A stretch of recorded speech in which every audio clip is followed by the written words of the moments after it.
സംസ്ഥാനത്ത് നിന്ന് മാത്രമല്ല പുറത്തുനിന്നും വയനാടിന് സഹായഹസ്തവുമായി നിരവധി പേരാണ് എത്തുന്നത്. ദുരന്തത്തിന് മുന്നിൽ പകച്ചു നിന്ന വയനാടിന് ഇവരുടെ സേവനം നൽകുന്നത് വലിയ കരുത്താണ്. അരുൺ കൊടുങ്ങൂർ തയ്യാറാക്കിയ റിപ്പോർട്ട്. ദുരന്തമുഖത്ത് പകച്ചു നിൽക്കുന്ന വയനാടിന് സഹായഹസ്തവുമായി കേരളത്തിൽ നിന്ന് മാത്രമല്ല മറ്റു സംസ്ഥാനങ്ങളിൽ നിന്നും ഒരുപാട് ആളുകളാണ് ഈ നാടിനെ പിടിച്ചുയർത്താൻ കരകയറ്റാനുള്ള ശ്രമങ്ങളുമായി എത്തുന്നത്. ഇപ്പോൾ നമുക്കൊപ്പം ഉള്ളത് ഈ കർണാടകയിൽ നിന്നുള്ള ഒരു വൈദ്യ സംഘമാണ്. എന്തായാലും വലിയ രീതിയിലുള്ള ഒരു പ്രവർത്തനങ്ങൾ കഴിഞ്ഞ ദിവസങ്ങളിൽ ഇവിടെ നടക്കുന്നു. അതോടൊപ്പം തന്നെ വരും മണിക്കൂറുകളിലും നടന്നുകൊണ്ടിരിക്കുകയാണ്. എങ്ങനെയാണ് നിങ്ങളുടെ ഒരു പ്രവർത്തനം? ഞങ്ങളൊരു 3 ദിവസം മുമ്പാണ് ഇവിടെ എത്തുന്നത്. ഞങ്ങൾ സംഘത്തിൻ്റെ പ്രാന്തപ്രചാരകവുമായി സംസാരിച്ചിട്ടാണ് ഇവിടെ വന്നത്. 1965 തുടങ്ങിയൊരു ഓർഗനൈസേഷനാണ് രാഷ്ട്രോത്ഥാന പരിഷത്ത്. രാഷ്ട്രോത്ഥാന പരിഷത്തിൻ്റെ ഹോസ്പിറ്റലാണ്. കഴിഞ്ഞ 1.5 വർഷമായിട്ടേ ഉള്ളൂ ഹോസ്പിറ്റൽ തുടങ്ങിയിട്ട്.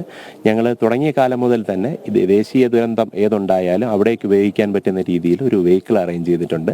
അതിനുവേണ്ടി ഒരു ക്വിക്ക് റെസ്പോൺസ് ടീമും ഉണ്ട്. ആ ടീമാണ് ഇവിടെ വന്നിട്ടുള്ളത്. വന്ന ദിവസം മുതൽ മെഡിക്കൽ ക്യാമ്പാണ്. പല ഭാഗത്തു നിന്നുള്ള സ്ഥലങ്ങളിലുള്ള ക്യാമ്പുകളിലെ മെഡിക്കൽ ക്യാമ്പാണ് ഞങ്ങൾ നോക്കി വരുന്നത്. ഇതെല്ലാം ഈ ഡോക്ടേഴ്സ് എല്ലാം ഡോക്ടേഴ്സും നഴ്സിംഗ് സ്റ്റാഫും അതിനുവേണ്ടി ട്രെയിൻഡ് ആയിട്ടുള്ളവരാണ്. അവരാണ് ഇവിടെ വന്നത്. നമുക്കറിയാം ഒരുപാട് ആളുകൾ ഇപ്പോഴും പകർച്ചവ്യാധി അടക്കമുള്ള പ്രശ്നങ്ങളായി നിൽക്കുന്നു. അവിടെയൊക്കെ തന്നെ ഒരു കൃത്യമായൊരു പ്രവർത്തനം നടത്താൻ കഴിഞ്ഞു അല്ലേ? അതെ, വളരെ നല്ല രീതിയിലുള്ള ഏകോപനം നടക്കുന്നുണ്ട്. സേവാഭാരതിയും മറ്റു പല